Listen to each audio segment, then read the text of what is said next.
Dr. Jennifer Martinez's scalpel clattered against the sterile floor as she stumbled backward from the operating table, her surgical mask unable to hide the shock etched across her face. The small incision on Thomas Whitmore's weathered arm had revealed something that defied 30 years of medical experience. It wasn't the infected tissue she'd expected to find beneath the electrically painful bump. Through the opening, a glint of gold caught the harsh surgical lights, something that shouldn't exist inside human flesh. Nurse Patricia Williams gasped audibly, her gloved hands trembling as she reached for the fallen instrument. The surgical resident froze mid-suction, eyes wide above his mask, staring at the impossible sight before them. Tom's unconscious form lay peaceful on the table, unaware that his body harbored a mystery that would challenge everything they knew about grief, love, and the lengths the human heart will go to hold on to what it's lost.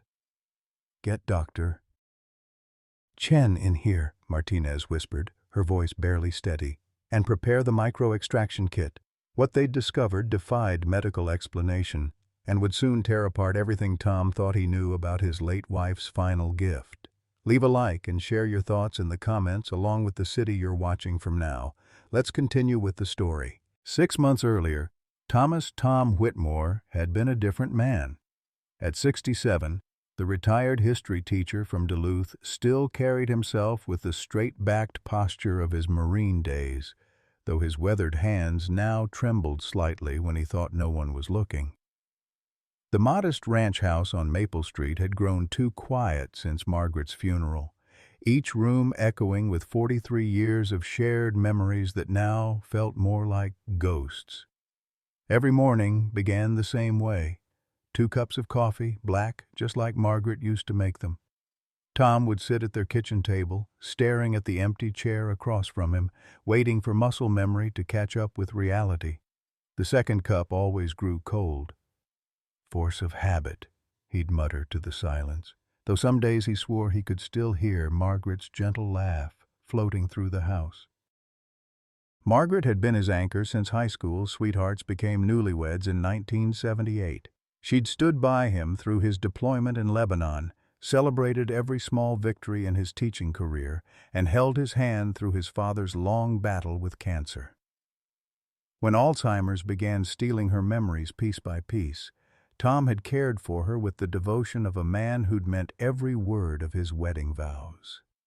"In sickness and in health," he'd whispered to her sleeping form during those final hospital nights, Margaret's wedding ring loose on her thinning finger. Their son David lived 3 hours south in Minneapolis, drowning in his own struggles with a failing marriage and mounting credit card debt. Phone calls between father and son had become stiff, formal affairs, David always promising to visit soon while Tom pretended not to hear the exhaustion in his boy's voice. "I'm fine, son," became Tom's standard response to everything, even when he wasn't. The house felt like a museum of their life together. Margaret's reading glasses still sat on the nightstand. Her gardening gloves remained by the back door. Tom couldn't bring himself to change anything, as if preserving their shared space might somehow preserve her presence. Friends from church had stopped calling after he'd declined one too many dinner invitations. It was Eleanor Patterson who changed everything.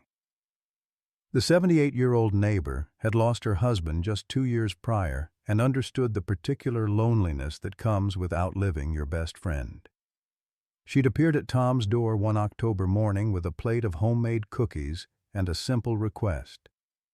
"Tom, I'm joining the Silver Angels volunteer group to help with flood relief. Margaret always said you had the biggest heart in the neighborhood. We could use someone like you." Margaret's voice seemed to whisper through Eleanor's words. His late wife had always believed in service, in reaching beyond their own small world to touch others. "Idle hands are the devil's playground," she'd say whenever Tom talked about retirement. Now, staring at Eleanor's hopeful face, Tom felt something stir inside him that had been dormant since the funeral. Purpose. "When do we start?" he asked. not knowing that this simple decision would lead him into the most bewildering medical mystery of his life, one that would challenge everything he thought he knew about love, loss, and the mysterious ways the heart holds on to what it cannot bear to release. The October morning air bit sharp against Tom's face as he pulled his pickup truck into the flooded neighborhood on Duluth's east side. The Silver Angels had assembled at dawn, a motley crew of seniors armed with mops, buckets, and the kind of stubborn determination that comes with having weathered life's storms before.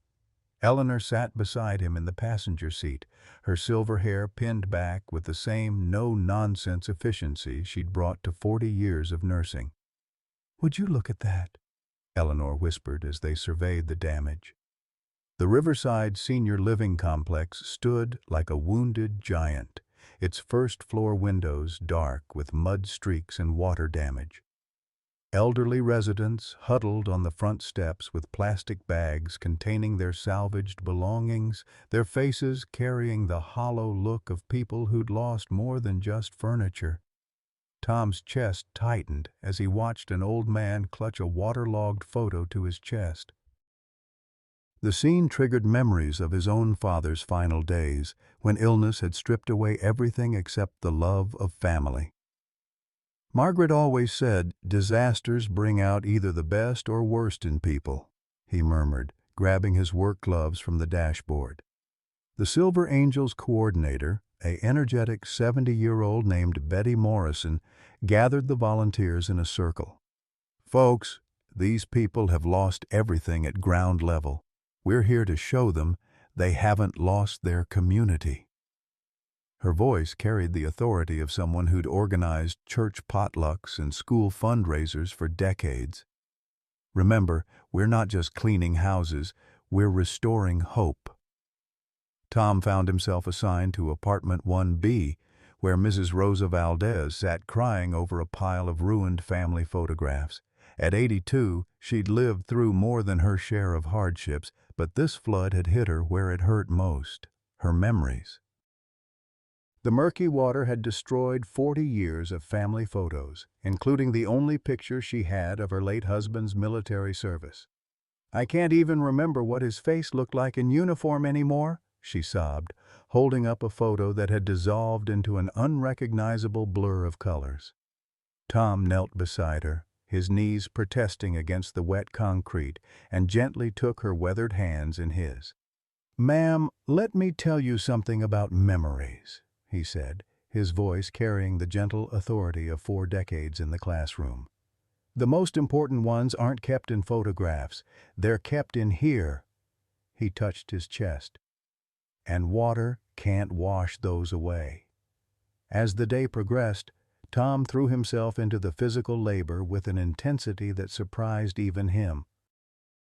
He hauled waterlogged furniture, scrubbed mud from walls, and sorted through salvageable belongings with the methodical patience of someone who understood that each rescued item represented a piece of someone's life story.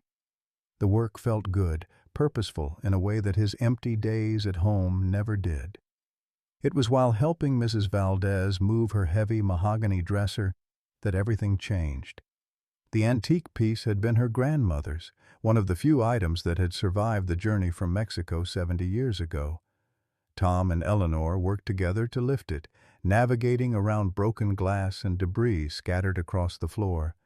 "Careful, Tom," Eleanor warned as they maneuvered around a shattered picture frame. "That glass looks nasty." But Tom was focused on Mrs. Valdez, who was directing them with trembling hands toward the door. He didn't see the jagged edge of the ornate silver frame protruding from beneath a pile of soggy papers. As they shifted the dresser's weight, Tom's left arm scraped hard against the hidden glass, tearing through his flannel shirt and drawing a line of blood across his forearm. "Ah, hell," he muttered, more annoyed than hurt. The cut stung, but it seemed minor. Nothing compared to the injuries he'd sustained during his Marine service or the countless scrapes from 40 years of home improvement projects. Eleanor immediately fussed over him, her nursing instincts kicking in. "Tom, we need to clean that properly. You never know what kind of bacteria might be in this floodwater." "It's just a scratch, Eleanor. I've had worse shaving." Tom wrapped his handkerchief around the wound and continued working. There were more important things to worry about than a small cut. Mrs. Valdez needed their help and daylight was burning. What he didn't notice in the chaos of the moment was Margaret's wedding ring, hanging on its chain around his neck, swinging free as he bent to lift the dresser. The delicate gold band, worn thin by decades of love and devotion, caught on the same jagged frame that had cut him. The chain snapped with a tiny ping that was lost in the noise of moving furniture in Mrs. Valdez's directions. The ring tumbled into the debris, landing among the soggy papers and broken glass. Tom, focused entirely on the task at hand and the elderly woman depending on them, never saw it fall. The symbol of his 43-year marriage disappeared into the flood-damaged chaos of someone else's tragedy. Hours later, as the Silver Angels packed up their equipment and prepared to leave, Tom reached unconsciously for the chain around his neck, a gesture he'd repeated thousands of times since Margaret's death. His fingers found only bare skin beneath his collar. "Eleanor!" he called out, panic creeping into his voice. "Margaret's ring, it's gone." They searched frantically through the apartment, moving furniture they'd just repositioned, sifting through piles of debris and waterlogged belongings.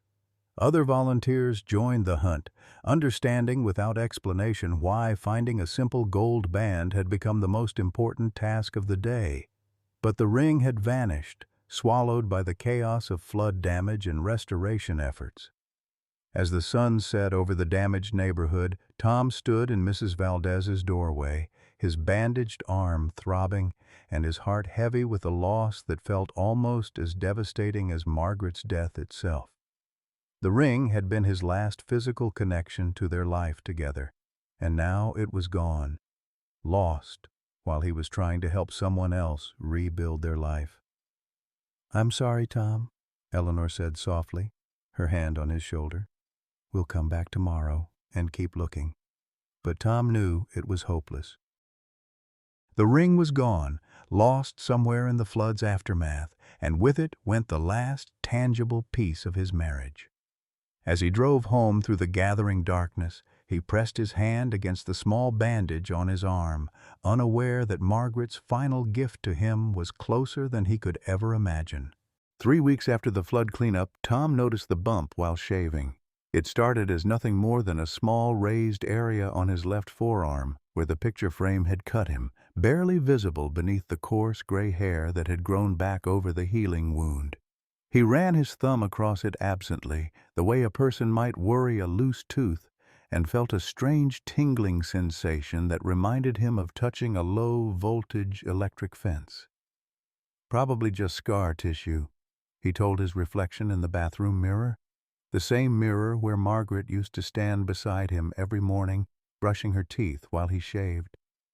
The loneliness hit him in waves like this, unexpected moments when her absence felt fresh as an open wound. He touched the spot where her wedding ring chain used to rest against his chest, still raw with loss. The bump grew over the following days, rising like a small hill beneath his skin.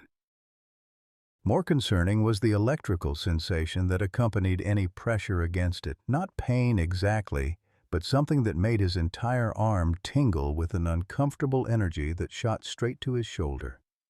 Tom had survived a mortar blast in Lebanon and countless workshop accidents. He knew the difference between normal healing and something wrong.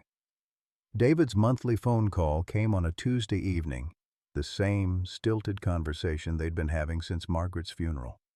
His son's voice carried the weight of someone juggling too many responsibilities, though Tom didn't know about the collection notices piling up in David's Minneapolis apartment or the second mortgage David had secretly taken out 6 months ago. "How are you holding up, Dad?" David asked, the question more obligation than genuine inquiry. "Fine, son, keeping busy with the volunteer work." Tom unconsciously rubbed the bump as he spoke, wincing at the electrical jolt that shot up his arm. "Your mother would be proud. We helped 12 families get back on their feet last week." "Dad, Maybe you should slow down. You're not 30 anymore." David's concern felt more like criticism to Tom's ears. "Have you thought about what we discussed? The assisted living place in Minneapolis?" The conversation followed its predictable pattern, David pushing for Tom to give up his independence, Tom pushing back with the stubbornness that had kept him alive through war and widowhood. Neither man said what they really meant. David was terrified of losing his father the way they'd lost Margaret, and Tom was terrified of becoming the burden he'd sworn he'd never be.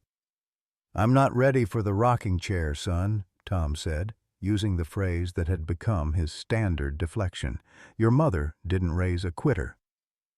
After David hung up, promising to visit soon in the way that meant maybe next month, Tom sat in his recliner, staring at the evening news.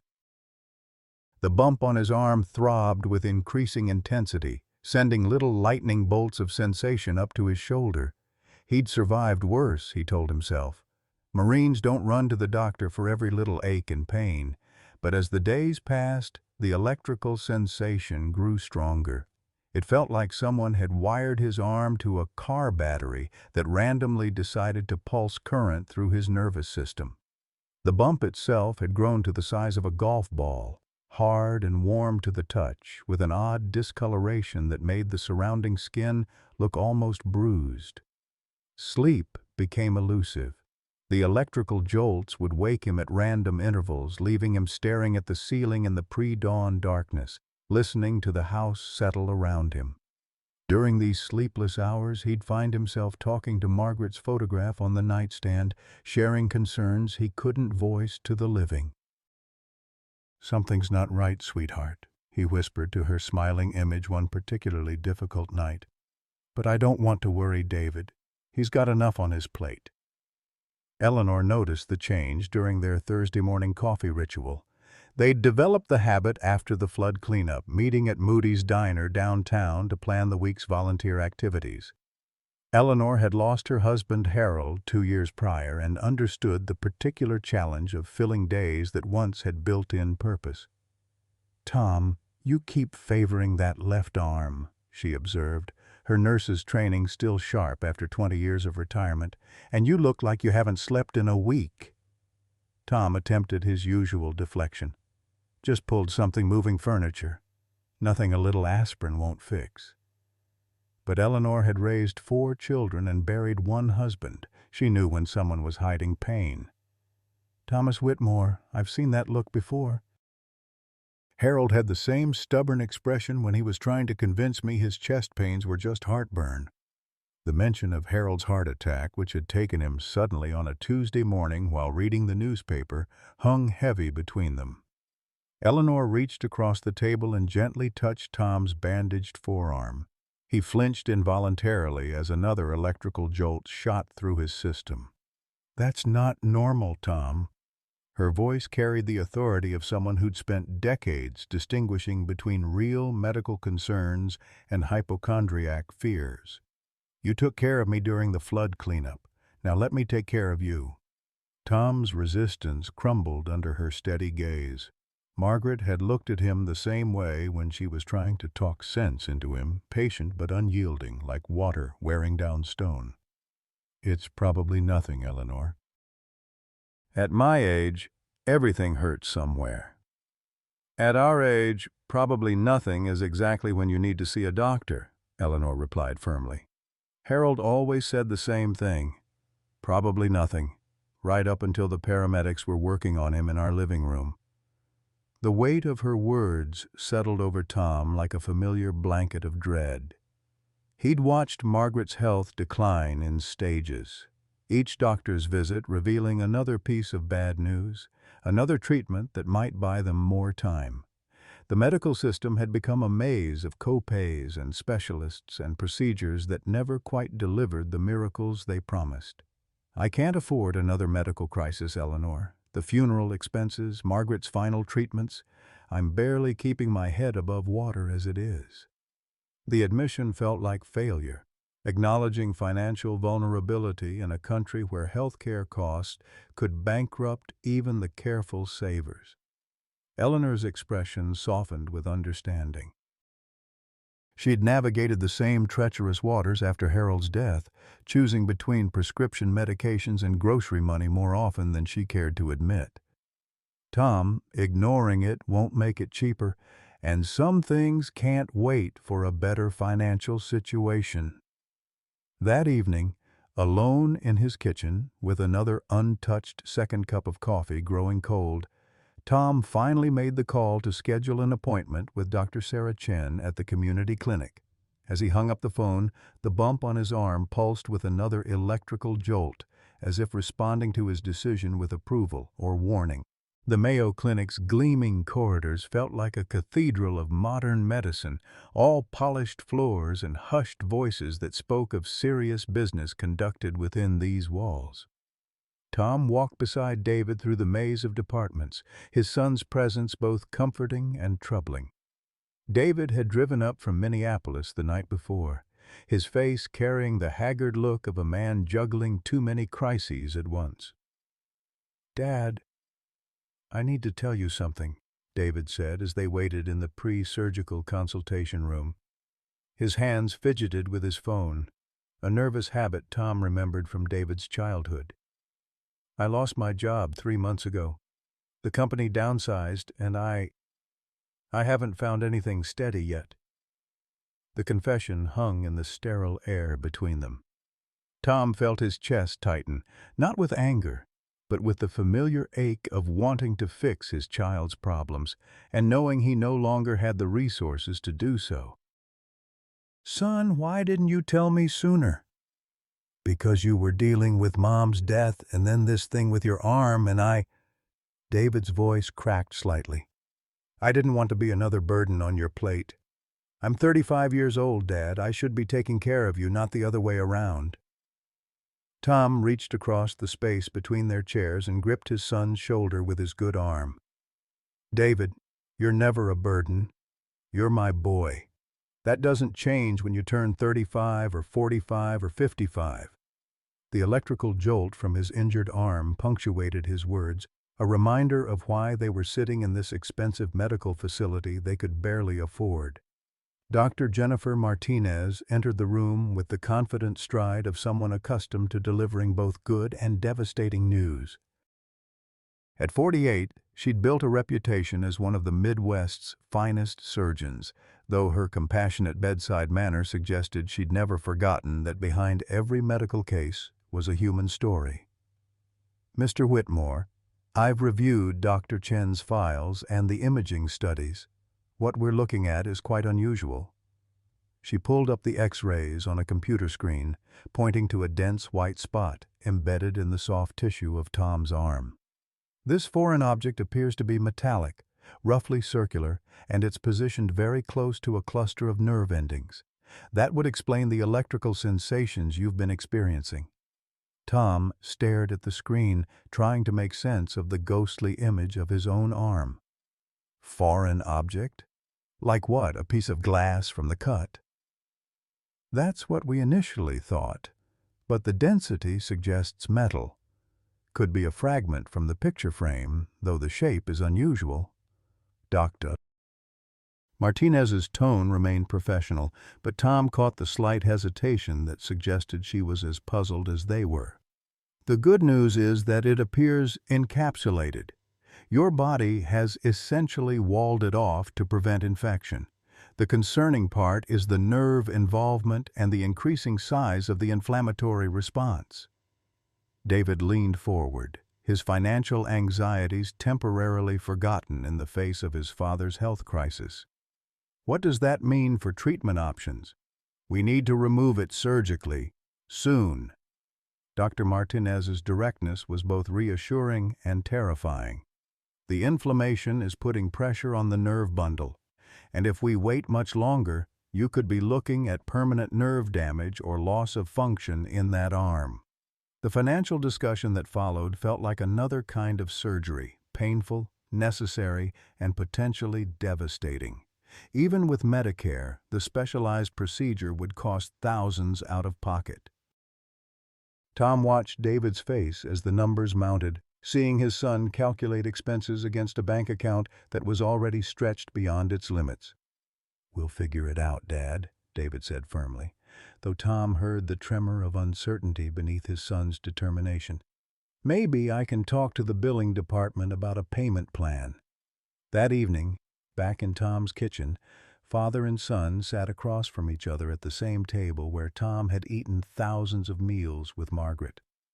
The house felt different with David there, less like a shrine to the past and more like a home where living people might actually exist. "You know, your mother always worried about this," Tom said, absently rubbing the bump that seemed to pulse with its own rhythm now. "Not the medical bills specifically, but the idea that we'd become a financial burden on you kids. She used to lie awake planning how we'd handle things if one of us got seriously sick." David set down his coffee cup with more force than necessary. "Dad, stop. You're not a burden. You raised me. You put me through college. You took care of Mom for 5 years while Alzheimer's ate away at her mind. If anyone deserves care now, it's you." The conversation was interrupted by Eleanor's arrival, announced by her trademark 3-knock pattern on the back door. She entered with a casserole dish and the purposeful air of someone on a mission. "I've been making phone calls," she announced without preamble, setting the food on the counter. "The Silver Angels are organizing a fundraiser. Betty Morrison already has the church basement reserved for Saturday, and Father Mackenzie is making announcements at all 3 Sunday Masses." Tom felt his face flush with embarrassment and gratitude in equal measure. "Eleanor, you don't need to— Don't you dare tell me what I don't need to do, Thomas Whitmore." Her voice carried the steel that had made her one of the most respected charge nurses at St. Mary's Hospital. "You spent 3 weeks helping flood victims without taking a dime in compensation.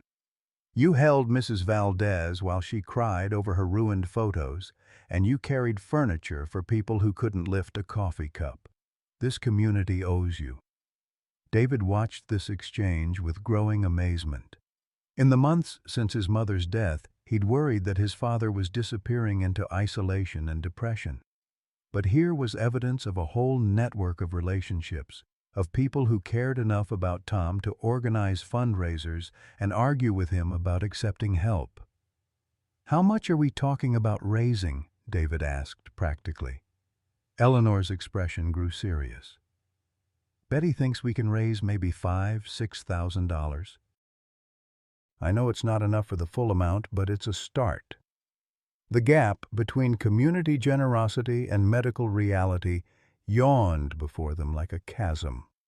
Tom felt the familiar weight of financial anxiety that had haunted his generation. People who'd worked hard, saved responsibly, and still found themselves one medical emergency away from financial ruin. That night, as David settled into his old room for the first time since the funeral, Tom lay awake listening to the electrical storm building in his arm. The jolts came more frequently now, accompanied by a deep ache that seemed to pulse with his heartbeat. In the darkness, he found himself bargaining with whatever forces might be listening. "Margaret, if you're out there, I could use a little help here," he whispered to the empty bedroom. "I don't know how to handle this one on my own." The bump on his arm gave another electrical jolt, stronger than before, and for just a moment in his half-conscious state, Tom could have sworn he felt Margaret's hand squeeze his good arm in response. But when he turned toward her side of the bed, there was only empty space and the lingering scent of her lavender perfume that might have been imagination or memory or desperate hope. Down the hall, David stared at his laptop screen, calculating and recalculating numbers that never seemed to add up to enough. His father's medical bills, his own mounting debts, the cost of driving back and forth from Minneapolis. Everything felt like it was collapsing at once. He'd already called 3 different lenders about personal loans, each conversation ending with the same polite rejection. As father and son lay awake in the same house, each wrestling with fears they couldn't voice to the other, neither of them suspected that the solution to their crisis was literally embedded in Tom's arm, waiting to be discovered by a surgeon who would soon question everything she thought she knew about the intersection of love, loss, and the mysterious ways the human body holds on to what the heart cannot bear to release. The electrical jolts pulsed through Tom's arm like a countdown timer, marking time until a revelation that would transform their understanding of grief, healing, and the extraordinary lengths to which love will go to protect what it treasures most. The operating room at Mayo Clinic hummed with the quiet efficiency of a well-rehearsed symphony. Tom lay unconscious on the surgical table, his left arm positioned and prepped for what Dr. Martinez had described as a routine extraction procedure. The morning light filtered through the high windows, casting everything in the clean, white glow of medical precision. David sat in the surgical waiting room, his hands wrapped around a cup of coffee that had long since grown cold. Eleanor had arrived at dawn with a thermos of soup and the entire Silver Angels prayer circle, transforming the sterile waiting area into something resembling a family gathering. Betty Morrison worked her knitting needles with nervous energy, while Father Mackenzie offered quiet words of comfort to anyone who needed them. 30 minutes, Eleanor said, checking her watch for the dozenth time. Doctor Martinez said it would take about 30 minutes for a simple extraction. But nothing about this case was proving simple. In the operating room, Dr. Martinez made her initial incision with the confidence of someone who'd performed thousands of similar procedures. The scalpel moved through skin and subcutaneous tissue with practiced precision, following the surgical plan she'd mapped out from the imaging studies. Then she saw it, and everything changed. The metallic object embedded in Tom's arm wasn't a fragment of glass or a piece of debris from the picture frame. It was a perfect circle of gold, tarnished but unmistakably crafted, nestled in a pocket of tissue that had formed around it like a protective cocoon. Dr. Martinez's trained eye immediately recognized what she was looking at, even as her rational mind rejected the impossibility of it. "That's a wedding ring," whispered Dr. Patricia Chen, the surgical resident assisting with the procedure. But how did it get so deep in the tissue? Dr. Martinez paused, her scalpel hovering over the exposed ring. The imaging had shown a foreign metallic object, but nothing had prepared her for this. Wedding rings didn't simply embed themselves in arm tissue. There had to be a logical explanation, trauma perhaps, or some kind of penetrating injury that Tom had forgotten or minimized. "Nurse Williams, can you check the patient's file again? Any history of significant trauma to this arm? Previous surgeries?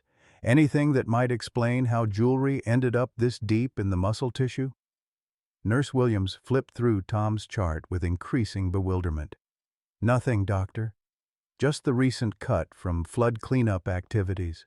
No previous surgeries on this arm, no reported trauma significant enough to drive an object this deep." The surgical team exchanged glances above their masks. In all their combined years of experience, none of them had encountered anything like this.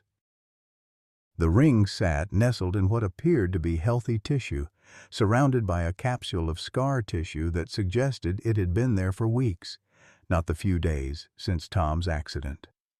Dr. Martinez made the decision to proceed with extraction, carefully dissecting the tissue around the ring to avoid damage to the nearby nerve bundle.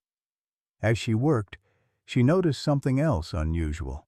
The tissue surrounding the ring showed signs of enhanced healing, as if the presence of the foreign object had somehow accelerated the body's natural repair processes rather than hindering them.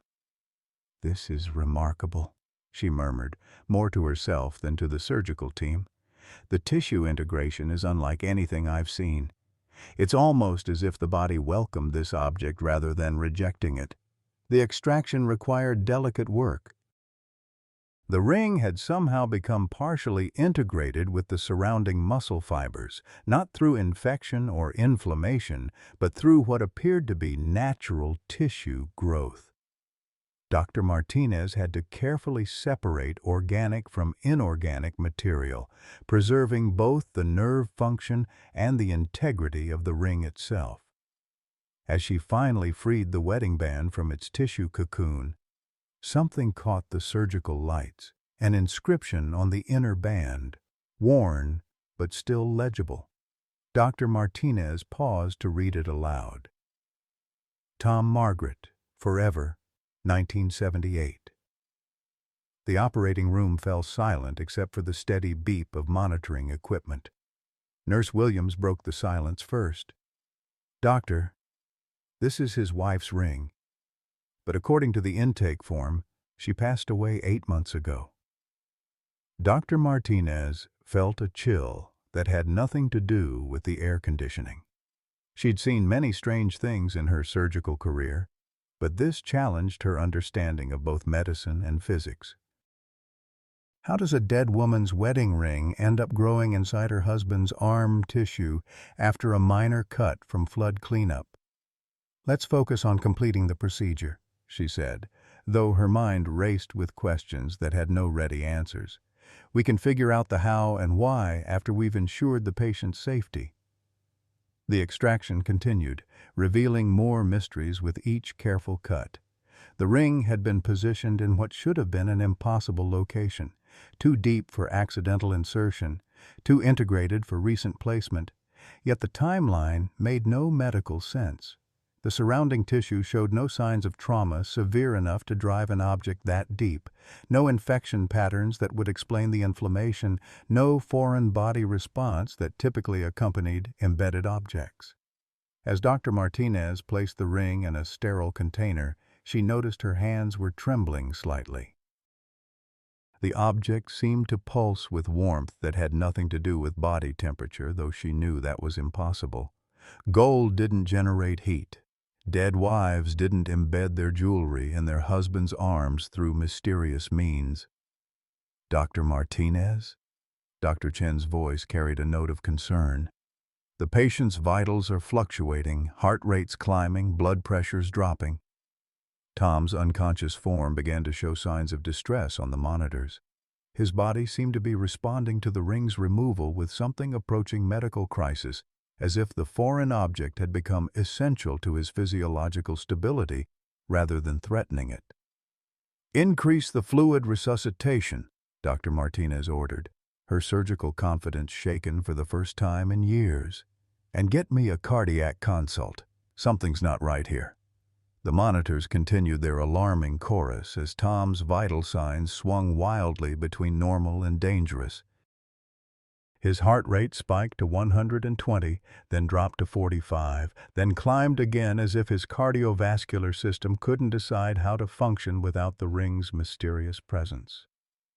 "Doctor, his EKG is showing some unusual patterns," Nurse Williams reported, her voice tight with professional concern. "Nothing I recognize from standard post-surgical responses." Dr. Martinez found herself in uncharted medical territory. Every protocol she'd learned, every textbook she'd studied, every case she'd handled had prepared her for surgical complications. But nothing had prepared her for the possibility that removing a foreign object might be more dangerous than leaving it in place. "We need to close and get him stable," she decided, beginning the careful process of suturing the incision. "Whatever's happening here is beyond my immediate understanding." As the surgical team worked to stabilize Tom's condition, the extracted ring sat in its sterile container, somehow seeming to pulse with a warmth and presence that defied medical explanation. Dr. Martinez couldn't shake the feeling that they'd removed more than just a piece of jewelry. They'd severed some kind of connection that transcended their understanding of anatomy and physiology. In the waiting room, David paced the narrow space between chairs while Eleanor led the Silver Angels in whispered prayers. The surgery had been scheduled for 30 minutes, but they were approaching the 2-hour mark with no word from the surgical team. "This isn't normal," David muttered, checking his phone for messages that weren't coming. "They said it would be routine." Eleanor's experienced eye caught the subtle signs of medical crisis. The increased foot traffic past the waiting room, the hushed conversations between staff members, the way the nursing supervisor kept glancing in their direction with barely concealed concern. Sometimes routine procedures aren't routine, she said gently, her own anxiety carefully masked behind decades of providing comfort to worried families. Your father is strong, David. He survived war. He survived losing Margaret. He'll survive this, too. But privately, Eleanor felt a growing dread that had nothing to do with medical complications and everything to do with the strange circumstances surrounding Tom's condition. She'd been a nurse long enough to recognize when something fell outside normal parameters, and everything about Tom's case felt touched by forces beyond conventional medicine. The waiting stretched into its third hour before Dr. Martinez finally appeared in the doorway, still wearing her surgical scrubs and carrying an expression that mixed professional concern with personal bewilderment. David and Eleanor rose simultaneously, bracing themselves for news that could change everything. The surgery was successful, Dr. Martinez began, and the collective exhale from the Silver Angels filled the room. We removed the foreign object, and Mr. Whitmore is stable. However, I need to discuss some unusual aspects of what we found. She led David and Eleanor to a private consultation room where the extracted ring sat in a clear medical container on the desk between them. The gold band looked ordinary enough, though David immediately recognized it as his mother's wedding ring, the one Tom had been wearing on a chain around his neck since Margaret's death. "This is my mother's ring," David said, his voice barely above a whisper. "But Dad said he lost it during the flood cleanup." "How did it end up inside his arm?" Dr. Martinez had been asking herself the same question for the past hour, consulting with colleagues and reviewing medical literature for any similar cases. That's what we're trying to understand. The tissue integration suggests the ring had been in place for several weeks, which aligns with the timeline of your father's injury. But the depth of penetration and the way the tissue accepted it, it's unlike anything in my experience. Eleanor picked up the container, holding it up to the light. The inscription was clearly visible through the clear plastic. Tom Margaret, Forever, 1978. Her nurse's training warred with something deeper, something that whispered of connections beyond the purely physical. "Doctor," Eleanor said carefully, "in all your medical training, have you ever encountered cases where grief manifests in physical ways? Where the body holds on to things the mind can't bear to lose?" Doctor. Martinez considered the question, her scientific training wrestling with the implications of what Eleanor was suggesting. "There are documented cases of psychosomatic responses to grief, certainly, but this would require a level of unconscious physical manipulation that challenges our understanding of how trauma and grief affect the body." The three of them sat in contemplative silence, each processing the implications of what they'd discovered. A widow's wedding ring, supposedly lost in flood debris, had somehow found its way deep into her husband's arm tissue, where it had been causing electrical jolts that felt almost like gentle reminders of presence and connection.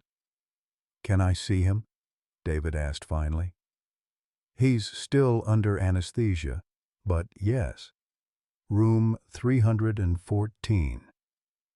Dr. Martinez paused at the door. "Mr. Whitmore, there's something else. Your father's recovery is proceeding faster than normal. Much faster. It's as if removing the ring triggered some kind of accelerated healing response." As they walked toward Tom's room, Eleanor slipped the ring container into her purse, instinctively understanding that this small circle of gold represented something far more significant than a simple medical extraction. Whatever had happened in that flooded apartment, whatever unconscious process had driven Margaret's ring deep into Tom's flesh, it had created a mystery that would challenge everything they thought they knew about love, loss, and the extraordinary ways the human heart fights to hold on to what it cannot bear to release. Tom's awakening came in stages, consciousness filtering back through layers of anesthesia and pain medication like sunlight breaking through storm clouds. The first thing he noticed was the absence. The electrical jolting that had become his constant companion over the past weeks was gone, replaced by a hollow ache that felt like something essential had been carved out of him. "Dad?" David's voice sounded far away, though Tom could sense his son's presence beside the hospital bed. "How are you feeling?" Tom tried to speak, but his throat felt raw from the breathing tube. When words finally came, they carried a weight of loss that surprised even him. "It's gone, isn't it? I can feel it's gone." Eleanor appeared on his other side, her nurse's instincts automatically checking his color and alertness. "The surgery went well, Tom. Dr. Martinez was able to remove everything cleanly. No nerve damage." But Tom's eyes weren't focused on Eleanor or David. They were fixed on the ceiling tiles, processing a grief that felt fresh and devastating. "I lost her again," he whispered, and both David and Eleanor felt their hearts break a little at the raw pain in his voice. The following days brought a cascade of complications that no one had anticipated. Tom's physical recovery proceeded normally. The surgical site healed cleanly, his arm regained full range of motion, and the mysterious electrical sensations disappeared completely. But his emotional state deteriorated with alarming speed. He stopped eating regularly, picking at the meals David brought from home and ignoring Eleanor's carefully prepared comfort foods. Sleep became elusive again, but now it was filled with dreams where Margaret appeared angry and disappointed, asking why he'd let the doctors take away her final gift to him. "Dad, you're scaring me," David said during one particularly difficult afternoon. Tom had been staring out the hospital window for hours, barely responding to questions or attempts at conversation. "Dr. Martinez says you can go home tomorrow, but I don't think you should be alone right now." Tom turned from the window with eyes that looked older than his 67 years. "You want to put me in one of those places, don't you? Assisted living. That's what this is really about." The accusation hung in the air like a challenge, loaded with all the fears and resentments that had been building between them since Margaret's death. David felt his patience snap under the weight of weeks of stress and worry. "Damn it, Dad. This isn't about assisted living. This is about you giving up on life because you think losing Mom's ring somehow means losing her all over again." David's voice carried the frustration of someone who'd been holding back too much for too long. "She's gone, Dad. She died 8 months ago, and no amount of jewelry or electrical jolts or mysterious medical conditions is going to bring her back." The words hit Tom like physical blows, each one confirming his deepest fears about his son's impatience with his grief. "You think I'm losing my mind," Tom said quietly, "just like she did." Eleanor watched this exchange with growing alarm, recognizing the signs of a family tearing itself apart under the pressure of loss and financial stress. She'd seen it happen after Harold's death, well-meaning relatives who thought grief should follow a schedule, who confused healing with forgetting. "Both of you stop it right now," she said firmly, her voice carrying the authority of someone who'd refereed countless family crises during her nursing career. "David, your father isn't losing his mind. Tom, your son isn't trying to get rid of you. You're both scared and tired and saying things you don't mean," but the damage was spreading like infection through their relationship. Tom retreated into silence while David paced the room like a caged animal, his own financial anxieties feeding his frustration with his father's seemingly irrational behavior. The crisis deepened when the hospital's billing department delivered their preliminary estimate.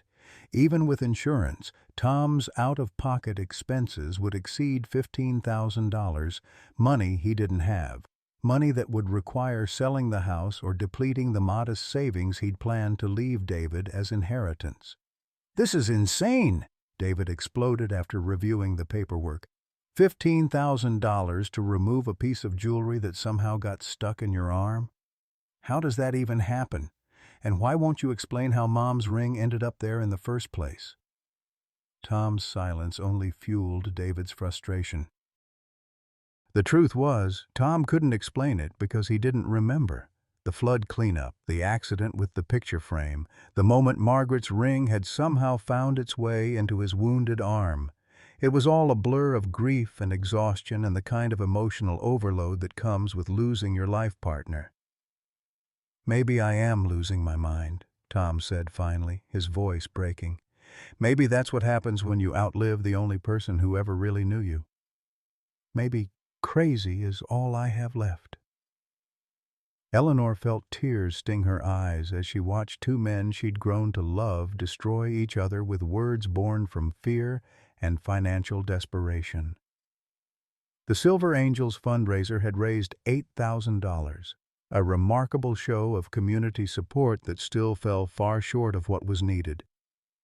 "Tom, you're not crazy," she said gently. "You're grieving. There's a difference."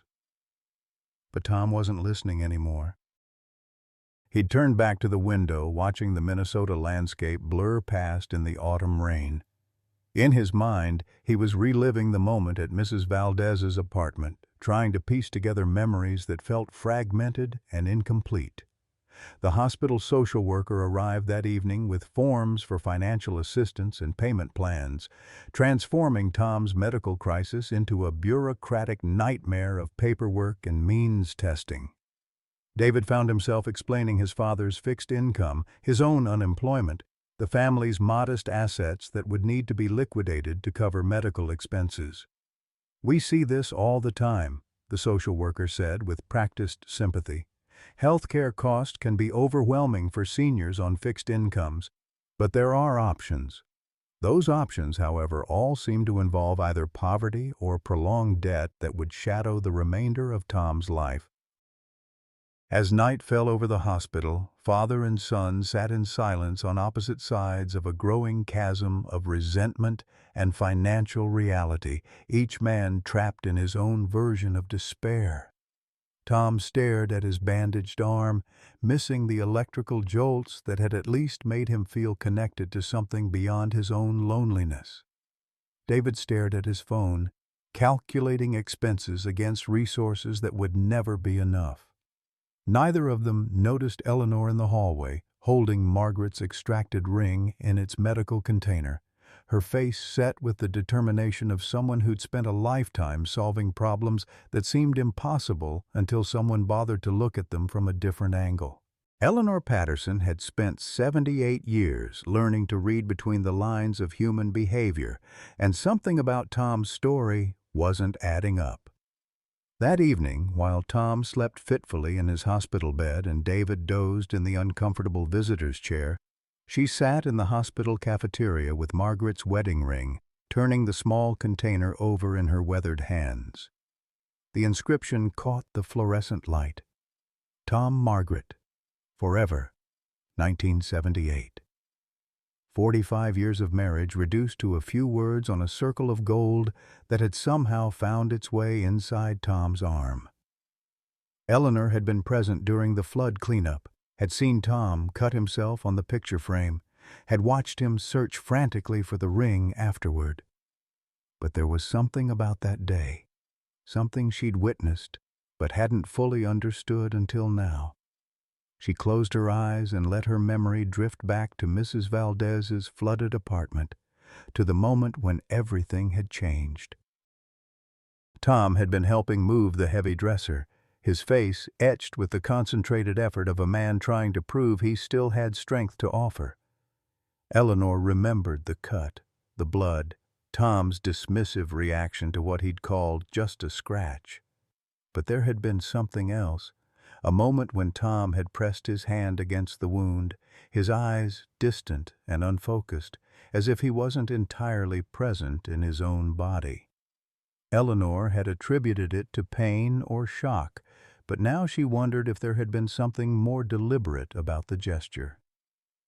The next morning brought Dr. Martinez with news that would shatter their understanding of what had happened. She entered Tom's room carrying a manila folder thick with test results and consultation reports, her expression mixing professional confusion with genuine concern. Mr. Whitmore, we've run extensive tests on the tissue samples from your surgery, she began, pulling up a chair beside the bed. The results are unusual. Tom sat up straighter, David leaning forward from his position by the window. Eleanor moved closer, her instincts telling her this conversation would change everything they thought they knew. The tissue surrounding the ring showed signs of deliberate integration, Dr. Martinez continued carefully. Not accidental embedding, not foreign body reaction, but what appears to be intentional tissue incorporation. The cellular structure suggests your body actively grew around the ring, creating a protective environment for it. David frowned, his logical mind rejecting the implications. Are you saying my father somehow deliberately put his mother's ring inside his own arm? That's impossible. That's what we thought initially, Dr. Martinez replied. But we consulted with our psychiatric colleagues and researched similar cases. There's a documented phenomenon called dissociative self-injury during acute grief episodes. Essentially, the mind can direct the body to perform actions that the conscious mind doesn't remember or acknowledge. Eleanor felt the pieces clicking into place like tumblers in a lock. She thought about Tom's behavior that day at Mrs. Valdez's apartment. His distant expression, the way he'd pressed his hand against the wound, his immediate dismissal of the injury's significance. You're saying Tom did this to himself without knowing it? Eleanor asked quietly. It's more complex than that, Dr. Martinez explained. Grief can manifest in extraordinary ways. Some people develop physical symptoms that mirror their emotional pain. Others engage in unconscious behaviors that seem designed to maintain connection with lost loved ones. In rare cases, we see what appears to be the body creating physical anchors for emotional needs. Tom stared at his bandaged arm, memory fragments beginning to surface like debris floating to the surface of floodwater. He remembered the moment the chain had broken, the devastating feeling of losing Margaret's ring on top of everything else. He remembered pressing his hand against the cut, feeling the sharp sting of broken glass and thinking desperately that he couldn't lose anything else that connected him to her.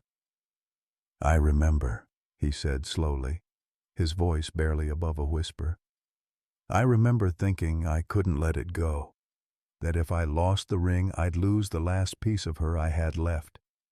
David sank into his chair, overwhelmed by the revelation that his father's condition was rooted in grief so profound it had literally reshaped his body's response to injury. Dad, why didn't you tell me how much you were struggling? Because you had your own problems, Tom replied, finally meeting his son's eyes. And because admitting how lost I felt without her would have made it real in a way I wasn't ready to face. Eleanor reached into her purse and pulled out the container holding Margaret's ring. Tom, there's something else you need to know. I saw what happened that day at Mrs. Valdez's apartment. I saw you press the ring into the wound. The room fell silent as Eleanor's words hung in the air.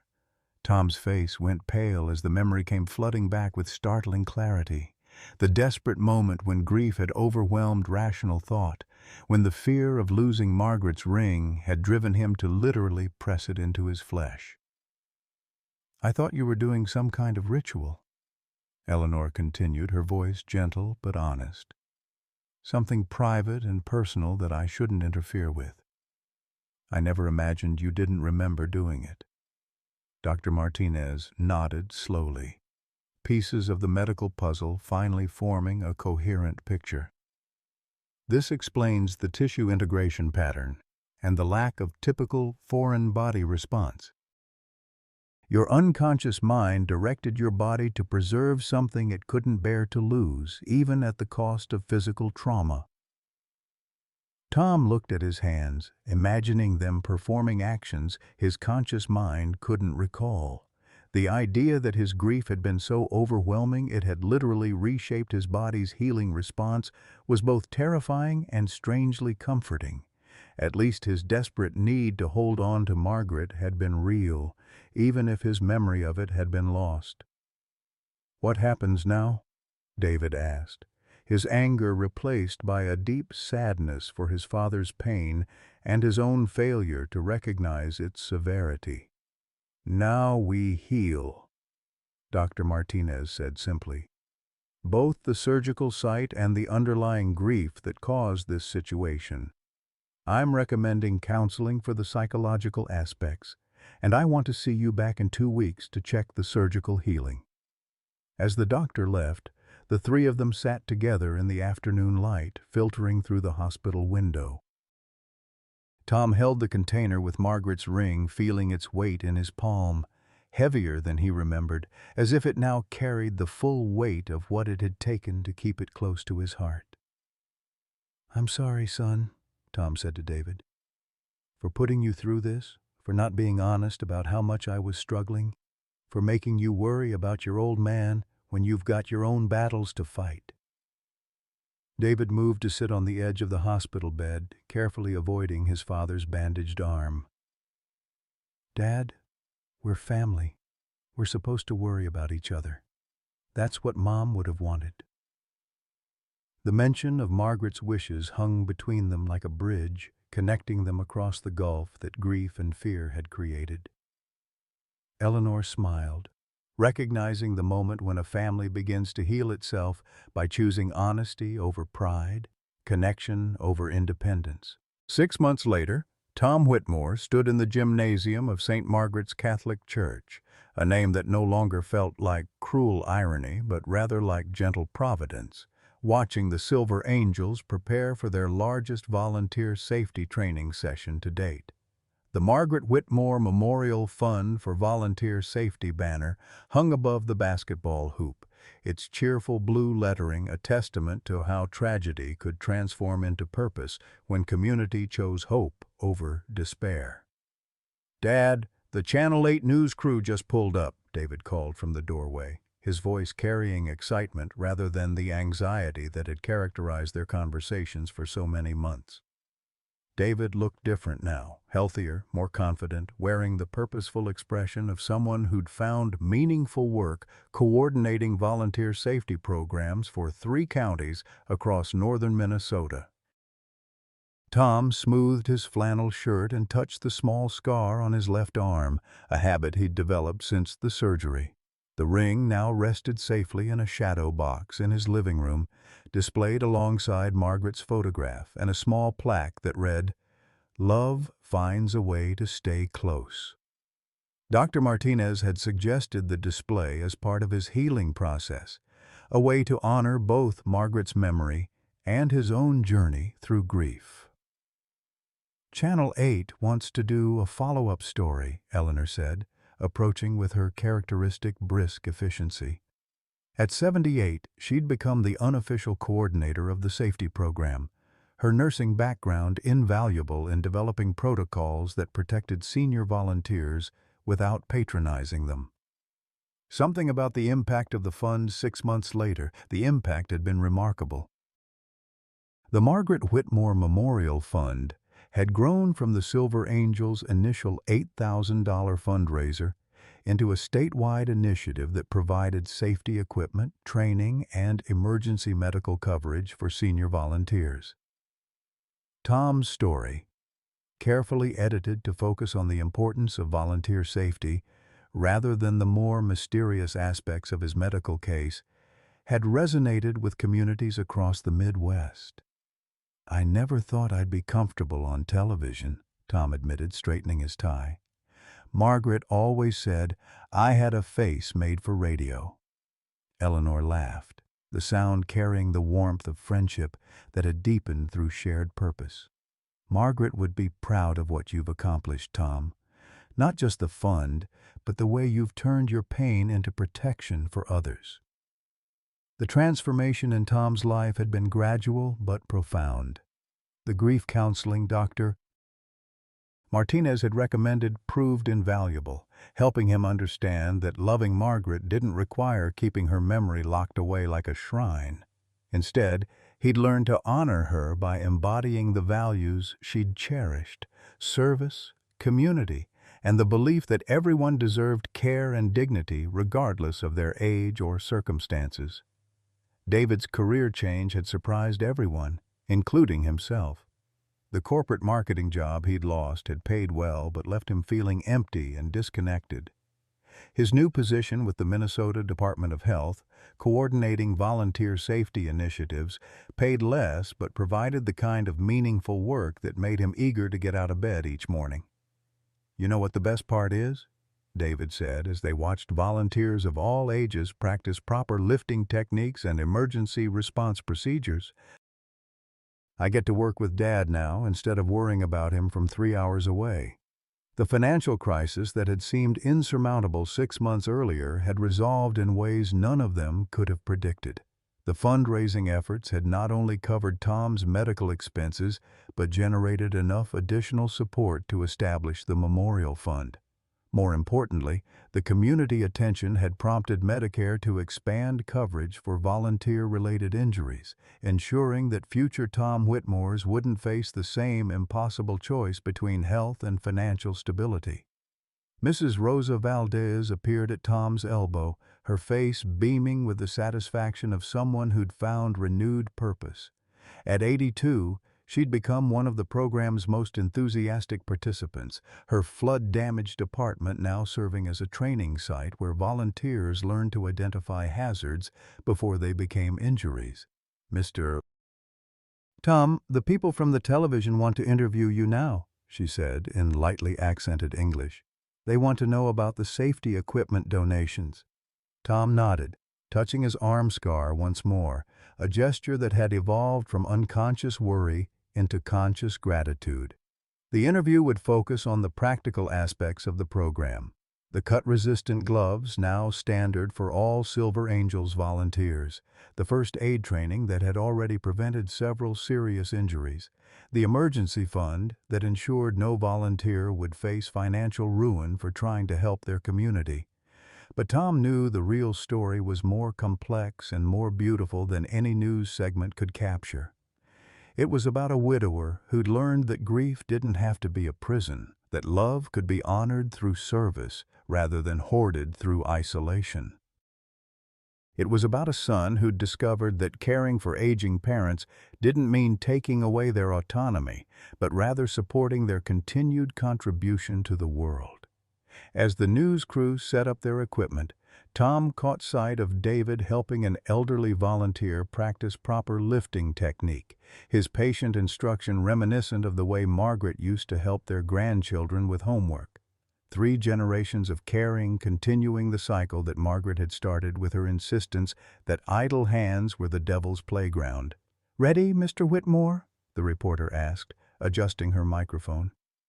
Tom looked around the gymnasium filled with seniors who'd refused to let age define their capacity for service, at the safety equipment that would prevent future tragedies, at his son whose eyes now held purpose instead of desperation. Margaret's influence was everywhere, not as a ghostly presence but as a living legacy of values put into action. "Ready," he said, standing straighter. The interview went smoothly, Tom speaking with quiet passion about the importance of protecting volunteers who gave their time and energy to help others. He talked about the practical impact of proper safety training, the peace of mind that came with emergency medical coverage, and the way communities could support their senior citizens not by sidelining them, but by ensuring they could continue contributing safely. "What would you say to other seniors who might be hesitant to volunteer because of safety concerns?" the reporter asked. Tom smiled, thinking of Margaret's favorite saying.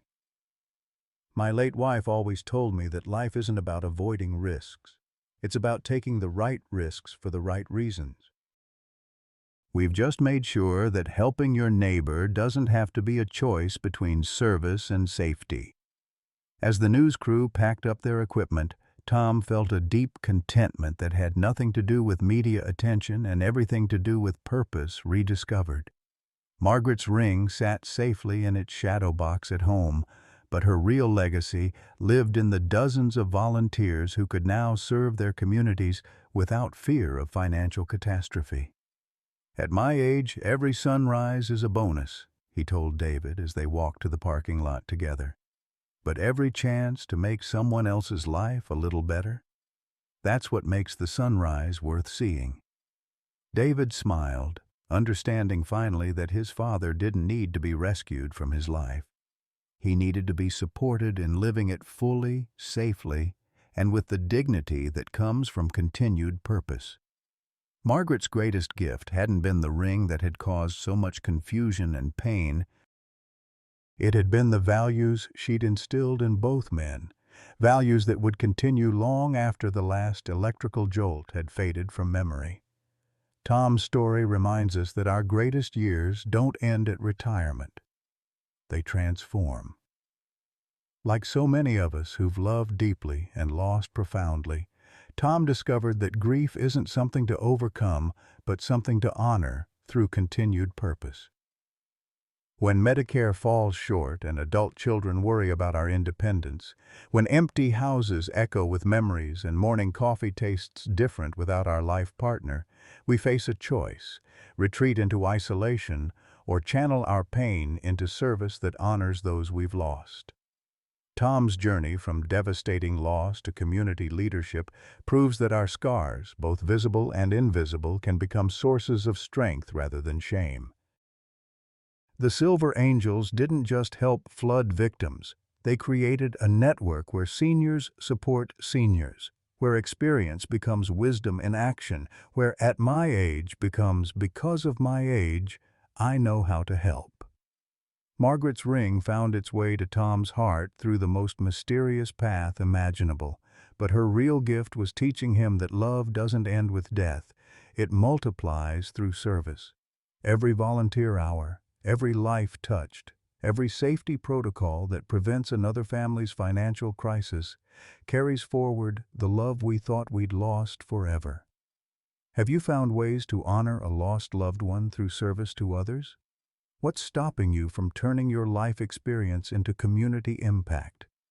Share your thoughts below. We'd love to hear how you've transformed grief into purpose.